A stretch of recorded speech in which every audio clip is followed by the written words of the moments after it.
When I was about 12 or 13 years old, a new family moved into our neighborhood, and I knew right away that this was not a family that I wanted to spend a lot of time with. But maybe not ironically, they went to the same church as we did, and we were asked to be the family that fellowshiped them or essentially brought them to church every week.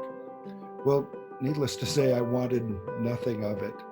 And even harder, the boy that was my age was probably everything I hoped I wasn't. Every time we picked him up, I could tell that his clothing had been modified by hand at least a dozen times. He was unkempt, teeth and face were often showing the remnants of a recent meal. And it became very difficult for me.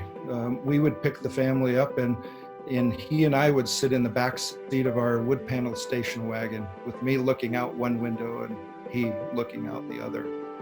And if I ever said anything to him, it wasn't kind, it wasn't constructive, it wasn't supportive or helpful. It was usually derogatory or maybe with a little bit of mean-spiritedness. And even though this was an important time, even though I realized that what I was doing was wrong, I couldn't change it.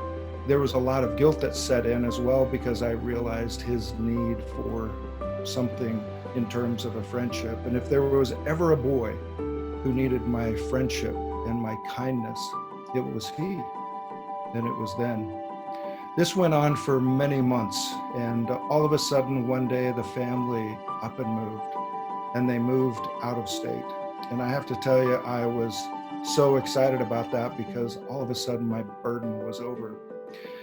But it wasn't until, I'm thinking probably into our adult years, that I began to reflect back on my friend and realized the opportunity not only that I had lost, but maybe the grief that I had caused. Over those periods of years that I thought about him periodically.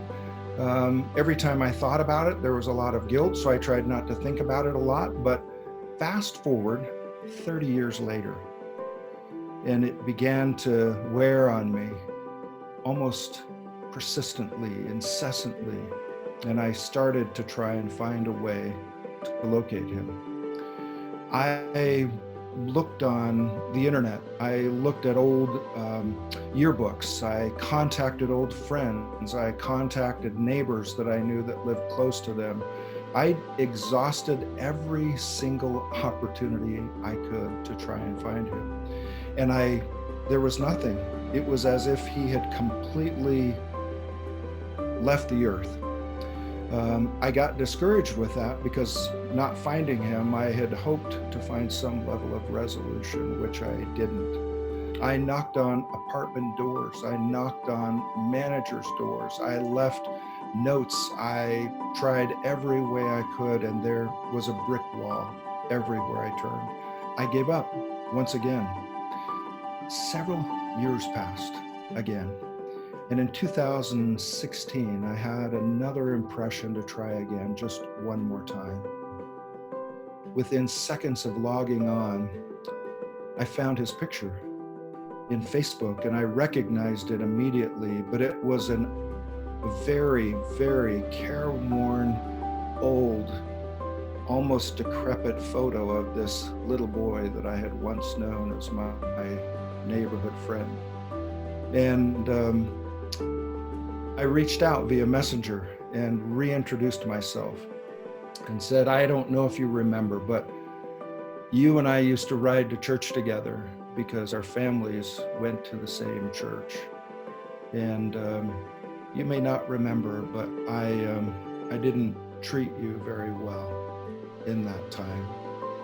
And I'm just contacting you because I'm wondering if after all these years, you would be willing to forgive me.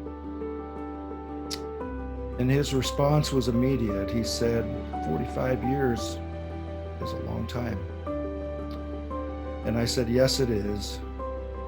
But I still wonder if you'd be willing to forgive me for things that I did, which were not great. And then two big words in all caps came across his screen. I wondered what he was thinking. But when those two words came across his screen, they said in all caps, "That's awesome."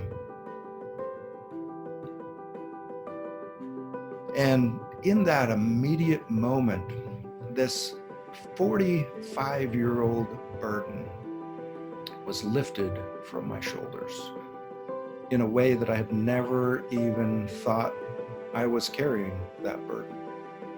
The power of forgiveness had been extended to me after all those years.